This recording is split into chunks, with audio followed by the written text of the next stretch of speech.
आगरा से आ रही है। आगरा के फतेहाबाद में थार की टक्कर से युवक की मौत के बाद लोगों का गुस्सा फूट पड़ा। सड़क पर शव रखकर प्रदर्शन कर रहे लोगों ने जमकर बवाल मचाया, पुलिस पर पथराव किया, गाड़ियों में तोड़फोड़ की। दरअसल फतेहाबाद फिरोजाबाद मार्ग पर तेज रफ्तार थार ने बाइक और स्कूटी सवार लोगों को टक्कर मार दी थी, जिससे बाइक सवार युवक की मौत हो गई जबकि 3 लोग घायल हो गए। अब हादसे से गुस्सा आए लोगों ने फतेहाबाद फिरोजाबाद हाईवे पर शव रखकर चक्का जाम कर दिया, जिसकी सूचना मिलने पर 5 थानों की पुलिस मौके पर पहुंचकर पुलिस को हटाने के लिए कोशिश करने में लगी, लेकिन उससे भीड़ और भड़क उठी और पुलिस पर ही पथराव शुरू कर दिया। भीड़ ने पुलिस की वैन में तोड़फोड़ की, एक दरोगा पर हमला करके उसकी वर्दी फाड़ दी। हालत बिगड़ता देख पुलिसकर्मी को पीछे हटना पड़ा। फिलहाल मौके पर भारी पुलिस बल तैनात है। पुलिस उपद्रवियों की पहचान करके उनके खिलाफ कार्रवाई की बात कर रही है और दूसरी तरफ थार के मालिक की भी पहचान करने की कोशिश हो रही है। तो पुलिस की गाड़ियों पर पथराव किया गया और ये सब इसलिए हुआ क्योंकि लोग चक्का जाम कर रहे थे। चक्का जाम उस शव को रख रहे थे जो थार की टक्कर में जिस व्यक्ति की मौत हुई थी, और उसके बाद जब मौके पर पुलिस पहुंची, पुलिस ने मामले को शांत कराने की कोशिश की, तो ऐसे में लोगों ने पुलिस पर हमला कर दिया क्योंकि लोग पुलिस की बात मानने को राजी नहीं थे। उसके बाद किस तरह के हालात पैदा हो गए वो आप इन तस्वीरों में देख रहे हैं। बवाल कैसा उठा वो आप इन तस्वीरों को देखकर समझ सकते हैं। पुलिस देखिए किस तरह से दौड़ रही है इन लोगों को वहां से खदेड़ने के लिए, लेकिन ये लोग भी पुलिस पर हमला करने से बाज नहीं आए। और आज सुबह की बड़ी खबर, अयोध्या में राम मंदिर के चढ़ावा चोरी के मामले की एसआईटी जांच तेज हो गई है। आज जांच का दूसरा दिन है। आज एक बार फिर से टीम मंदिर में पड़ताल करेगी। इससे पहले सोमवार को टीम ने करीब 8 घंटे तक ट्रस्ट पदाधिकारियों, बैंक कर्मियों और सेवादारों से पूछताछ की थी। इसके बाद दान पात्रों से प्राप्त नकदी की गिनती और उसकी प्रक्रिया का मौके पर निरीक्षण किया और इसके साथ ही राम मंदिर के दान पात्रों में लगे सीसीटीवी कैमरों की जांच की। सूत्रों की माने तो चढ़ावे की रकम की गिनती और प्रबंधन से जुड़े लोगों की भूमिका जांच के दायरे में है। इसकी सबसे बड़ी वजह है इन लोगों की संपत्ति राम मंदिर पर फैसले के बाद तेजी से बढ़ना।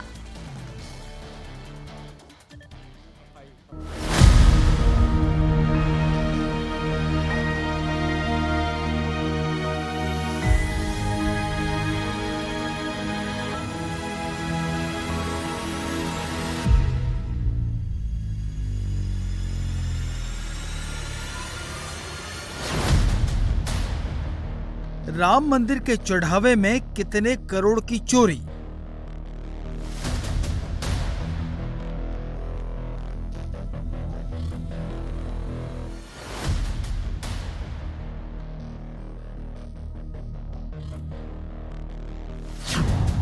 टिन्नू की तिकड़ी चढ़ावे में कैसे लगाई सेंध।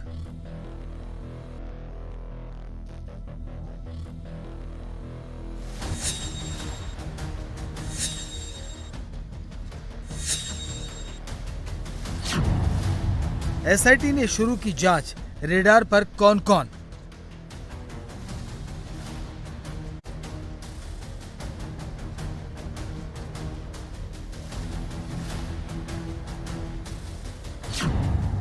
राम मंदिर के चढ़ावे में चोरी की जांच तेजी से शुरू हो गई है।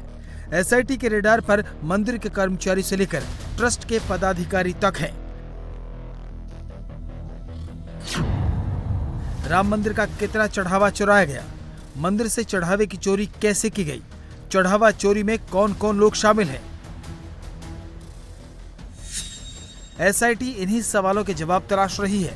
एसआईटी की टीम आज सुबह एक बार फिर राम मंदिर परिसर में जांच करेगी और आरोपियों से पूछताछ करेगी। श्री राम जन्मभूमि मंदिर निर्माण समिति के चेयरमैन नृपेंद्र मिश्रा ने साफ कर दिया है कि अगर किसी ने गड़बड़ की है तो सख्त से सख्त एक्शन भी होगा, क्योंकि सवाल करोड़ों लोगों की आस्था और विश्वास का है। तो मैं नहीं समझता कि किसी प्रकार इसमें अब ढिलाई बढ़ती जाएगी। इसके कई पहलू हैं। एक आपराधिक पहलू है, दूसरा भविष्य के सुधार का पहलू है। ये दोनों जब हो जाएगा तभी श्रद्धालु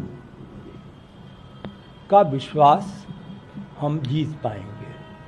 तो इसके लिए पूरी तरीके से ट्रस्ट ने अपना मन बना लिया है और जितना सहयोग ये समिति एसआईटी चाहेगी, जिला प्रशासन से भी मेरी कल बात हुई, उन लोगों ने भी पूरी तरीके से जो भी हो सकता है सहयोग की बात बताई है। एसआईटी की अगुवाई लखनऊ के कमिश्नर विजय विश्वास पंत कर रहे हैं। इसके अलावा आईजी किरण एस और वित्त विभाग के विशेष सचिव नील रतन भी टीम में शामिल हैं। सीएम योगी के आदेश पर टीम 15 दिन में अपनी पूरी जांच रिपोर्ट सरकार को सौंपेगी। राम मंदिर के चढ़ावे की चोरी के लिए बनी एसआईटी की टीम संदिग्ध कर्मचारियों के बैंक खातों के लेन देन, हालिया निवेश और डिलीट किए गए सीसीटीवी फुटेज की बारीकी से जांच कर रही है। एसआईटी आज आरोपियों से फिर पूछताछ करेगी। एसआईटी टीम ने पहले दिन करीब 8 घंटे तक जांच की। सभी दान पात्रों पर लगे सीसीटीवी कैमरे को चेक किया गया। साथ ही जहां कैश गिरा जाता है और जहां रखा जाता है उसकी भी जांच की। इसी दौरान टीम ने खामियों को लेकर नाराजगी भी जाहिर की। 50 के आसपास यहाँ कर्मचारी हैं जो मंदिर में 6 दान पात्र लगे हुए हैं। एक तो गर्भगृह के बिल्कुल सामने लगा हुआ है और बाकी भी मंदिर में अलग अलग जगह पे लगे हुए हैं जहाँ लोग आते हैं और दान करते हैं। अब जब ये दान पात्र भर जाता है तो जो मंदिर के कर्मचारी हैं वो उसको खोल के उससे रुपये निकालते हैं।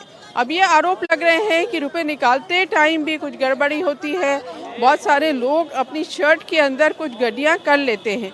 अब ये आरोप सही है कि नहीं, एसआईटी ये देखेगी जो दान पात्र हैं उसके आसपास कितने सीसीटीवी लगे हैं, उन सीसीटीवी की पोजीशन क्या है, सीसीटीवी के जो रिकॉर्ड्स हैं वो कब तक के हैं, अवेलेबल हैं कि नहीं, ये सारी चीज़ों की जांच पड़ताल की जाएगी।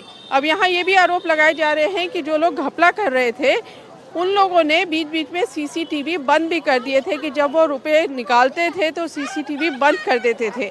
अब ये आरोप सच है कि नहीं, ये भी एसआईटी की टीम जानेगी और जो यहाँ पे काम करने वाले राम मंदिर में लोग हैं, जो ट्रस्ट के लोग हैं, उनसे भी पूछताछ होगी और ख़ास तौर से जिनके नाम ज़्यादा आ रहे हैं उनसे पूछताछ होगी। एसआईटी की टीम ने पहले दिन करीब 42 सेवादारों से पूछताछ की। इनमें राम मंदिर के कर्मचारी और ट्रस्ट के पदाधिकारियों के साथ साथ बैंक कर्मी भी शामिल हैं। 2 घंटे तक राम मंदिर ट्रस्ट के विशेष आमंत्रित सदस्यों से पूछताछ की गई। एसआईटी की टीम 2021 से लेकर अब तक के तमाम डॉक्यूमेंट्स खंगाल रही है। सूत्रों की माने तो शुरुआती जांच में पता चला है कि जो लोग चढ़ावे की गिनती करने की व्यवस्था में शामिल थे उनकी संपत्ति अचानक बढ़ गई। जो पहले ऑटो रिक्शा चलाता था वो करोड़पति हो गया। जो मेडिकल स्टोर चलाता था उसने आलीशान बिल्डिंग बनवा ली। बताया जा रहा है कि इसकी शिकायत काफी पहले ट्रस्ट से की गई थी, लेकिन ट्रस्ट ने इस पर ध्यान नहीं दिया। राम मंदिर में कुल 6 दान पात्र लगे हैं। मंदिर आने वाले लाखों करोड़ों भक्त इन दान पात्रों में चढ़ावा डालते हैं। रोज शाम को दान पात्र खोले जाते हैं। कैश, जेवरों की गिनती होती है। आरोप है कि यहीं पर चोरी की गई। अब यहाँ ये भी आरोप लगाए जा रहे हैं कि जो लोग घपला कर रहे थे उन लोगों ने बीच बीच में सीसीटीवी बंद भी कर दिए थे कि जब वो रुपए निकालते थे तो सीसीटीवी बंद कर देते थे। अब ये आरोप सच है कि नहीं, ये भी एसआईटी की टीम जानेगी और जो यहाँ पे काम करने वाले राम मंदिर में लोग हैं, जो ट्रस्ट के लोग हैं, उनसे भी पूछताछ होगी और ख़ास तौर से जिनके नाम ज़्यादा आ रहे हैं उनसे पूछताछ होगी। अब इस मंदिर में अभी तक 3000 करोड़ रुपए का चढ़ावा आ चुका है और लोग बहुत बड़ी तादाद में जो श्रद्धालु आते हैं, अंदर आप जाएंगे तो 2 यहाँ पे डोनेशन सेंटर ट्रस्ट ने बना रखे हैं। उसमें हालांकि चेक लोग देते हैं या जो पैसा देते हैं उसकी रसीद लेते हैं। बहुत सारे लोग बैंक में सीधे पैसा ट्रांसफ़र कर लेते हैं। इन सब चीज़ों में तो गड़बड़ी होने की आशंका नहीं है, लेकिन बहुत सारे लोग अपने जेवर देते हैं, सोना चांदी, कीमती वस्तु। अब इस पर भी कहा जा रहा है कि जैसे लोगों ने जो दिया कीमती वस्तु उसको हल्का करके रख दिया, जैसे सोना है, सोने की चेन है तो हल्की चेन रख दी, या जो ये सोना चांदी गलाने के लिए ले जाया जाता है बीच में कुछ गड़बड़ कर दिया। तो ये सारे आरोप कितने सच हैं, बड़ा टास्क है एसआईटी के सामने, लेकिन उम्मीद यही की जा रही है कि सच जल्दी सामने आ जाएगा। राम मंदिर में आने वाले चढ़ावे की राम जन्मभूमि परिसर के अंदर ही बने एक सीक्रेट रूम में गिनती होती है। यहाँ बाहरी लोगों की एंट्री पूरी तरह बैन है। जिस वक्त चढ़ावे की गिनती होती है, रूम में 50 कर्मचारी मौजूद रहते हैं। ये 3 तरह के होते हैं। पहला 24 कर्मचारी, इनका काम नोट गिनकर बंडल बनाना है और ये कर्मचारी प्राइवेट एजेंसी के जरिए ट्रस्ट ने रखे हैं। दूसरा 12 कर्मचारी। ये सभी ट्रस्ट के कर्मचारी हैं जो एजेंसी के 24 कर्मचारियों पर नजर रखते हैं, यानी एक कर्मचारी एजेंसी के 2 कर्मचारियों पर नजर रखता है। और तीसरा 14 कर्मचारी, इनमें SBI के कर्मचारी और TCS की ऑडिट टीम के सदस्य होते हैं। चढ़ावे की गिनती के बाद नोटों के बंडलों को मंदिर के लॉकर में रख दिया जाता है और अगले दिन बैंक में रकम जमा कर दी जाती है। इस दौरान CCTV से मॉनिटरिंग होती रहती है। सूत्रों की माने तो शुरुआती जांच में पता चला है कि ट्रस्ट के कुछ लोगों ने प्राइवेट कंपनी के कर्मचारियों के साथ मिलकर चढ़ावे की चोरी की है। ये लोग नोटों के बंडल में 100 से ज्यादा नोट रख देते थे। 500 के नोटों की गड्डी में 100 के बजाय 150 नोट रख देते थे। इसके बाद रकम लॉकर में रखने से पहले एक्स्ट्रा नोट गड्डियों से निकाल लिए जाते थे। इस पूरे मामले में सबसे ज्यादा शक उन लोगों पर है जिनकी संपत्ति कुछ सालों में कई गुना बढ़ गई है। SIT के रेडार पर जो कर्मचारी हैं, उसमें सबसे ज्यादा चर्चा रामशंकर यादव उर्फ टिन्नू यादव की है, जो कुछ साल पहले तक ऑटो रिक्शा चलाता था। फिर वो ट्रस्ट के महासचिव चंपत राय का ड्राइवर बना। इसके बाद ट्रस्ट के कामकाज में इसका दखल बढ़ गया। सूत्रों की माने तो जो लोग चढ़ावे की रकम गिनते थे, उन पर निगरानी रखने की जिम्मेदारी टिन्नू यादव की थी। बहुत पहले ड्राइवर थे, तो इनका काम सन 92 से ये जुड़े हैं। इनका काम देख कर, इनका विश्वास देख के आज से थोड़ी जुड़े हैं ये। तो इनको मतलब फिर आना जाना, फिर जब त्रिलोकीनाथ मुकदमा जन्मभूमि को देखते थे, जब वो अस्वस्थ हो गए, जाने में असमर्थ हो गए, तो इनको मुकदमा देखने के लिए लगाया गया। तो ये हमेशा जाते थे मुकदमा देखने। नहीं, मुकदमा फाइनल हुआ तो फिर इनको यहाँ शिफ्ट कर दिया गया। देख लेते हैं। टिन्नू यादव अकेला नहीं है जो जांच के दायरे में आया है। अनुकल्प मिश्रा, लवकुश, राजेश पाठक, KD तिवारी, मनीष यादव, करुण और ऋतिक सिंह भी SIT के रेडार पर हैं। ये वो लोग हैं जिनकी तनख्वाह तो महज 15 से 22 हजार थी, लेकिन ये भी पिछले 5 सालों में करोड़पति हो गए। इनके लाइफ स्टाइल बदल गई, महंगी गाड़ियां और जमीनें खरीद ली। संघ प्रमुख मोहन भागवत ने कर्नाटक के गृह मंत्री प्रियांक खड़गे की उस चिट्ठी का दो टूक जवाब दिया है, जिसमें प्रियांक खड़गे ने कहा संघ को भी पेपर दिखाने होंगे कि वो रजिस्टर्ड हैं या नहीं। प्रियांक खड़गे ने संघ प्रमुख को एक चिट्ठी लिखकर कागज मांगे थे। इस पर मोहन भागवत ने साफ कर दिया कि वो उनके पत्र का जवाब नहीं देंगे। संघ प्रमुख का कहना है कि कई चीजें रजिस्टर्ड नहीं हैं। और यहां तक कि हिंदू धर्म भी रजिस्टर्ड नहीं है। जिन्हें सरकार से फंड चाहिए होता है वो रजिस्टर्ड होते हैं। संघ सरकार से कुछ नहीं लेते हैं, इसलिए हमें रजिस्टर्ड होने की कोई जरूरत नहीं। I don't need to respond. There are so many unregistered things going on. And we are not secretive, we are working on open ground. We are calling people and telling them about Sangha. This is politics. And all these things, gimmicks are being tried. Don't do that. We are used to it. After say 10-15 years of starting of Sangha, we had to face all these things. We are used to it. Hindu Dharma is not registered. Many things are not registered. Government banned us twice. And that ban was released. Once by court order. Another by Satyagraha. So government knows. They banned RSS. That means they knew RSS is there. RSS is recognized. So all this is politics. Nothing serious. They want to, in some way, on one side hamper the Sangha work, on one side create doubts in the minds of people. But that is no more possible because people know us.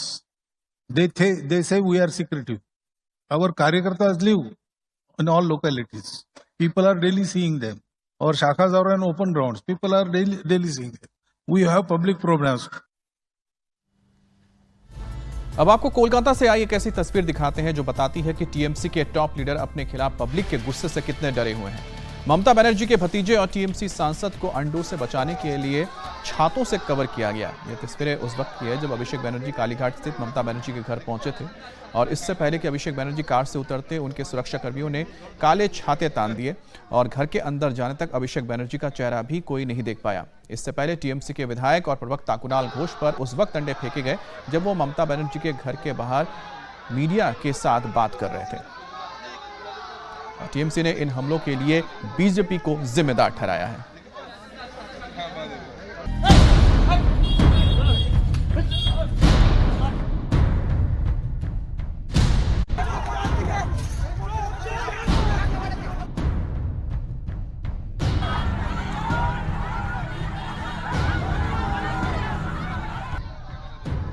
अंडों की इसी दनादन बरसात से अभिषेक बनर्जी को बचाने के लिए ये छाते निकाले गए हैं।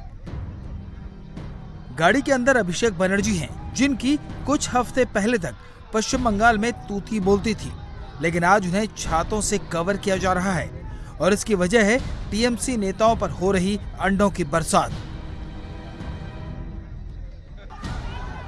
पहले हुगली में पूर्व नगर पालिका अध्यक्ष स्वपन नंदी पर उस वक्त अंडे बरसाए गए जब उन्हें पुलिस कोर्ट लेकर जा रही थी। उसके बाद सोमवार शाम ममता बनर्जी के घर के सामने कुणाल घोष पर अंडे फेंके गए।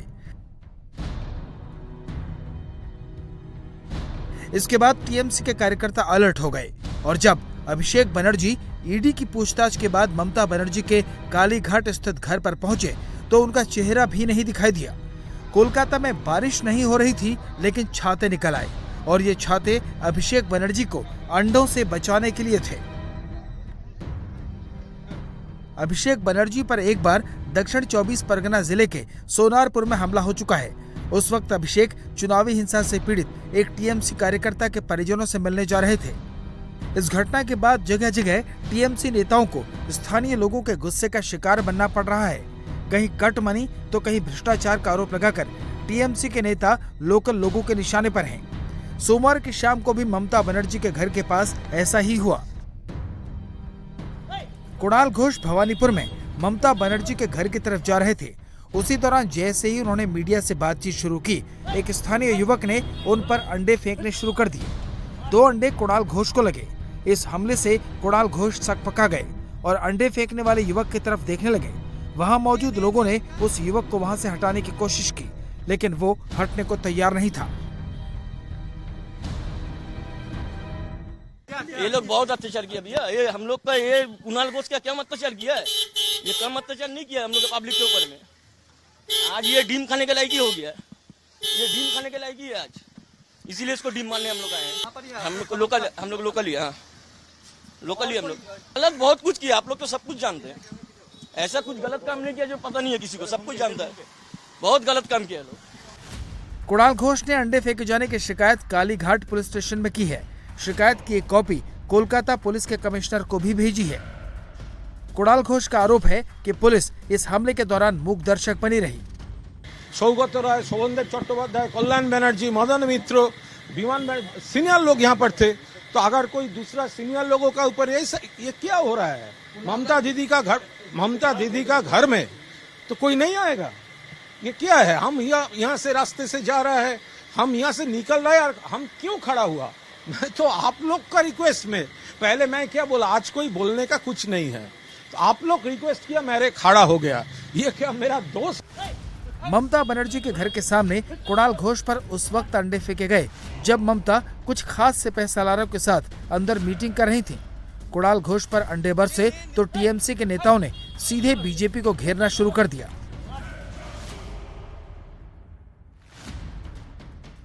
देख लीजिए ये लड़का का पिक्चर। यही लड़का ने आज के जो ग्रुप आया था अंडा छोड़ के छुड़ने के लिए, उसका अंदर यही था।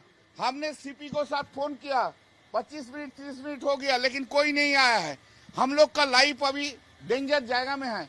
कहाँ किधर किसी जगह में घूमने नहीं सकेगा। ये लोग किसी को घूमने नहीं देंगे। ये लोग किसी का उन लोग का विरुद्ध में भी बोलना देंगे। अभी पश्चिम बंगाल में ऐसा हालत आ गया। अरे डेवलपमेंट क्या, डेवलपमेंट तो बाद में। देश का गणतंत्र जो सबसे ठीक नहीं है। लाइफ खतरा है, किसी आदमी का कोई आदमी का खतरा है। अपोजिशन का लाइफ जब खतरा होता है क्या गणतंत्र होता है? कुछ गणतंत्र नहीं है, कोई गणतंत्र नहीं होता है। गणतंत्र पूरा नष्ट कर दिया। कुणाल घोष पर अंडे फेंके गए तो अभिषेक बनर्जी सतर्क हो गए, छातों का कवर ले लिया। इससे एक दिन पहले हुगली में टीएमसी नेता स्वपन नंदी के साथ भी कुछ ऐसा ही सलूक हुआ।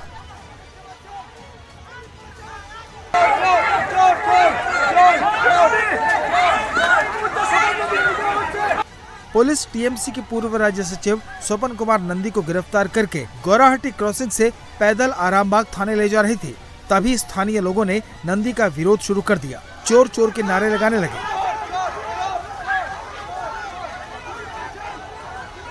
नाराज लोगों ने नंदी पर अंडे मारने शुरू कर दिए। किसी ने उनके चेहरे पर काली फेंक दी तो किसी ने शर्ट फाड़ दी। हालात इतने खराब हो गए कि पुलिस को स्वपन नंदी को दौड़कर ले जाना पड़ा, लेकिन लोग पीछे हटने को तैयार नहीं थे। वो उन पर अंडा प्रहार करते रहे। किसी तरह पुलिस नंदी को थाने लेकर पहुंची। स्वपन नंदी ममता के उन खास नेताओं में शामिल हैं जिन पर ममता बनर्जी सबसे ज्यादा भरोसा करती है। दूसरी तस्वीर फाल्ता की है। रविवार को ही टीएमसी का नेता और फाल्ता का डॉन जहांगीर खान बंगाल के सड़कों पर लोगों से हाथ जोड़कर कान पकड़कर माफी मांग रहा था। रविवार को भी पुलिस जहांगीर को फाल्ता इलाके में लेकर पहुंची थी, जहां उसकी परेड निकाली गई। जहांगीर खान, जो कभी लग्जरी गाड़ियों में घूमता था, अब फाल्ता के सड़कों पर नंगे पांव, साधारण टी शर्ट और निक्कर में जनता से हाथ जोड़कर कान पकड़कर बार बार माफी मांग रहा था।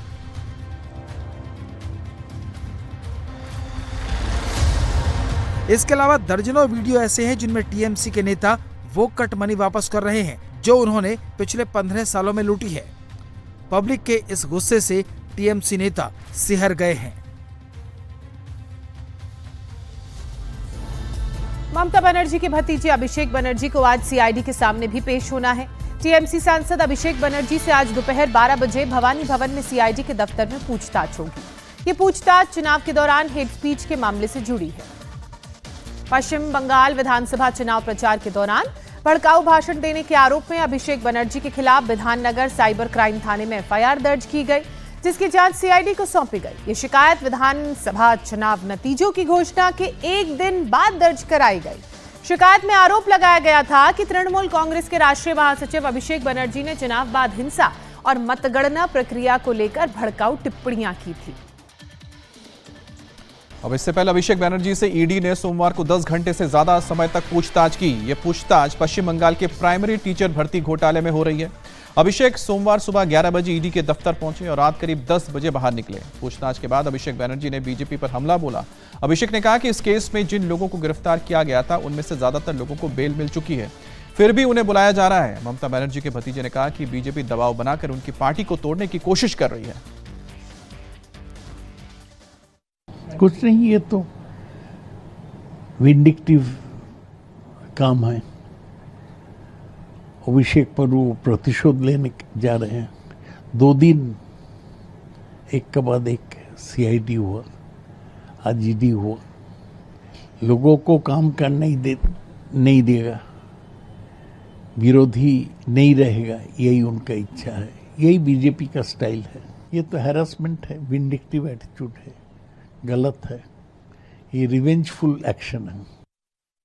चोरी करना, सिंडिकेट चलाना, काटमानी लिया, ये तो नॉर्मल था। करप्शन करना ये तो नॉर्मल था। तो आज ये सब जवाब देना होगा, weather Abhishek Banerjee, weather Mamata Banerjee, weather others, जवाब देना पड़ेगा। देश में तो जुडिशरी है और 15 साल तो एक कौवा मरता था तो भी मुख्यमंत्री चले जाते सुप्रीम कोर्ट। तो अभी भी जुडिशरी है। अभी गलत तरीका से अगर अभिषेक बनर्जी को इंटरोगेशन किया जा रहा है तो जाइए ना सुप्रीम कोर्ट। वो बड़ा सब हमारा पैसा इस्तेमाल करके बड़ा सब एडवोकेट लोगों को काम कराए थे। इतना साल तो हम लोग का पैसा ही यूटिलाइज किया। तो जाइए, आपका बोलने का जगह नहीं है अभिषेक बनर्जी। आप जो किए हैं, हम तो बोलते हैं धृतराष्ट्र जैसे दुर्योधन के ऊपर एकदम इतना प्यार कि कौरव का ध्वंस हो गया। आज ममता बनर्जी, आपका प्यार अभिषेक बनर्जी का प्रति टीएमसी का ध्वंस का वजह है।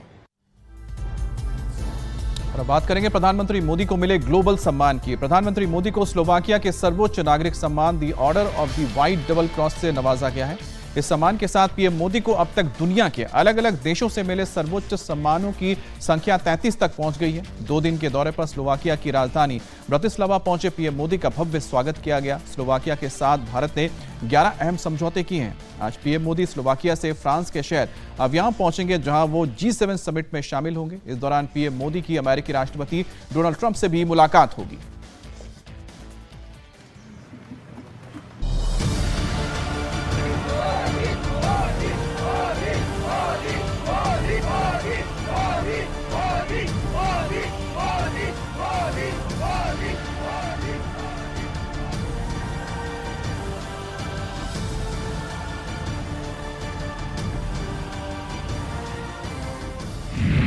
दुनिया के विकसित देशों का सबसे बड़ा मंच G7 समिट की शुरुआत हो चुकी है।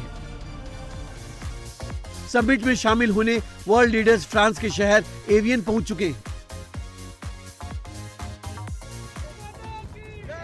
आज प्रधानमंत्री नरेंद्र मोदी भी एवियन पहुंच चुके हैं। समिट में G7 देशों के बाद आमंत्रित पार्टनर्स में पीएम मोदी का सबसे पहले स्वागत होगा, लेकिन सबकी निगाहें पीएम मोदी और ट्रंप की मुलाकात पर लगी है।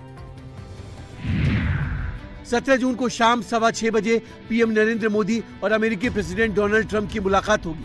फरवरी 2025 में पीएम मोदी की अमेरिका यात्रा के बाद प्रेसिडेंट ट्रंप के साथ उनकी ये पहली मुलाकात होने वाली है। ट्रंप मोदी की मीटिंग में कई ऐसे मुद्दों पर चर्चा हो सकती है जिन पर दोनों नेताओं की 16 महीने पहले हुई मीटिंग में सहमति बनी थी।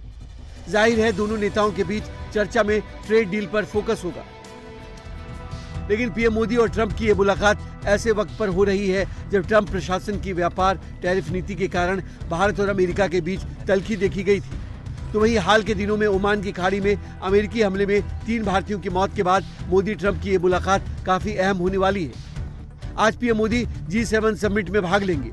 उससे पहले अपने 2 दिनों के दौरे पर स्लोवाकिया पहुंचे पीएम मोदी का भव्य स्वागत किया गया। राजधानी ब्रातिस्लावा की सड़कों पर मोदी मोदी और जय श्री राम के नारे गूंजते रहे।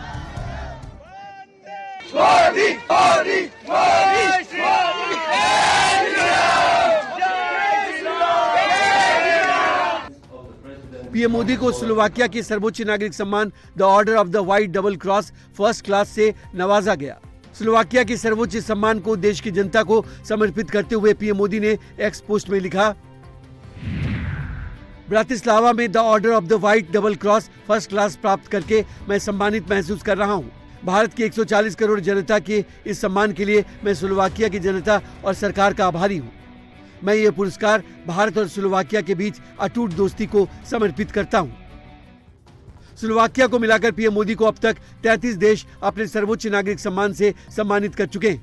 ये दुनिया में पीएम मोदी का सम्मान और हैसियत बताता है। स्लोवाकिया दौरे में मोदी और स्लोवाकियन पीएम रॉबर्ट फीको के बीच बातचीत के बाद द्विपक्षीय डिफेंस और ट्रेड डील हुई। दोनों देशों के बीच माइग्रेशन, डिजिटल टेक्नोलॉजी, डिफेंस, शिक्षा और अन्य क्षेत्रों में सहयोग बढ़ाने के लिए 11 MOUs साइन किए गए।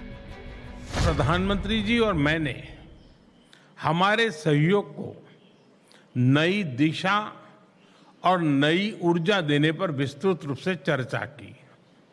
हमारे द्विपक्षीय व्यापार और आर्थिक सहयोग में हो रही प्रगति हमारे लिए संतोष का विषय है, लेकिन हमारी क्षमताएं विशाल है, हमारी आकांक्षाएं उससे भी बड़ी है। ऑटोमोबाइल, रेलवे, एडवांस मैन्युफैक्चरिंग और ग्रीन टेक्नोलॉजीज हमारे लिए विशेष रुचि के क्षेत्र हैं। इन सभी विषयों में आज हमने अपनी ताकतों को जोड़कर दोनों देशों के लोगों की भलाई के लिए कई महत्वपूर्ण निर्णय लिए। अब आज पीएम मोदी G7 के मंच से दुनिया को मंत्र देंगे। इसके साथ साथ कई नेताओं से मुलाकात का कार्यक्रम है।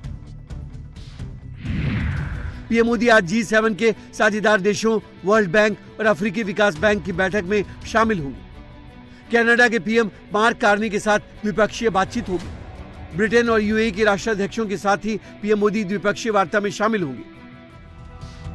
फ्रांस की अध्यक्षता में हो रहे G7 की 52वीं बैठक में सभी सदस्य देश America, UK, Italy, Germany, Japan, Canada और फ्रांस के राष्ट्राध्यक्षों के साथ यूरोपीय आयोग और यूरोपीय परिषद के अध्यक्ष शामिल हैं।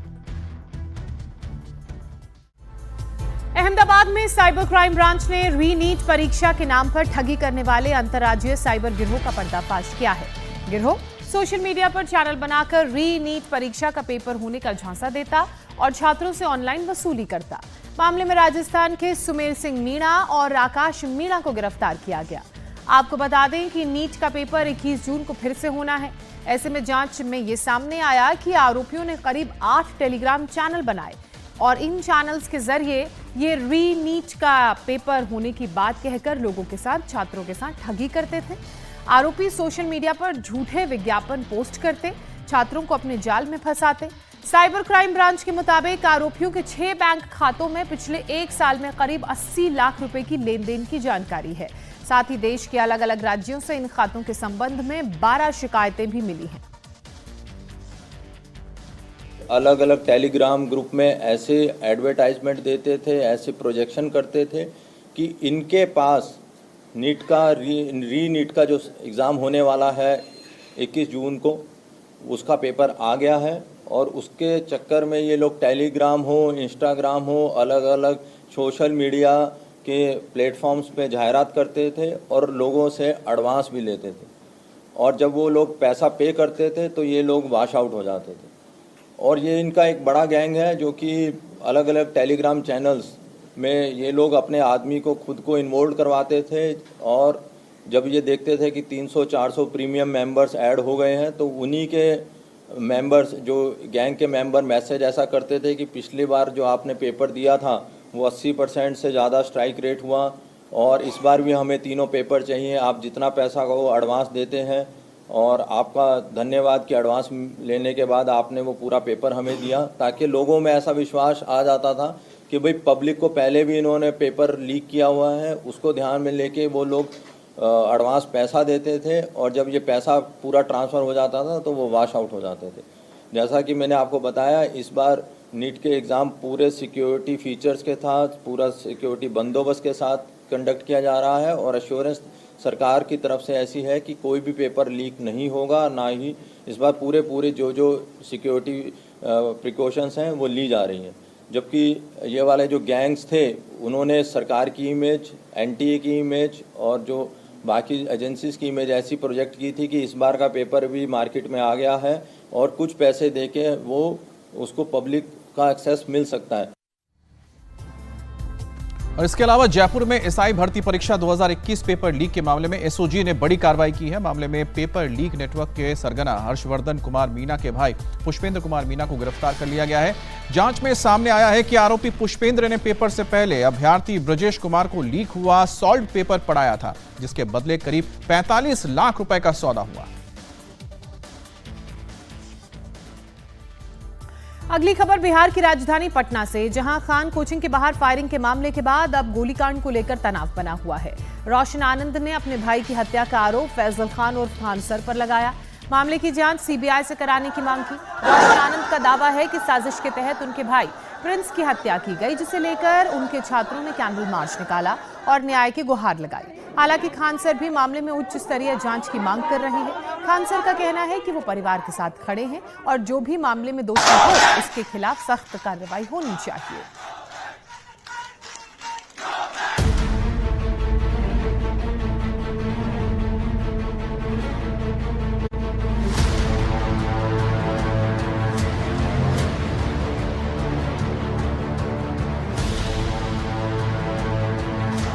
बिहार के पटना में कोचिंग वॉर थमने का नाम नहीं ले रहा है। पहले गोलीकांड, अब हत्याकांड पर सियासत जारी है। छात्रों का पारा हाई है और खान सर की मुश्किलें फिर बढ़ रही हैं।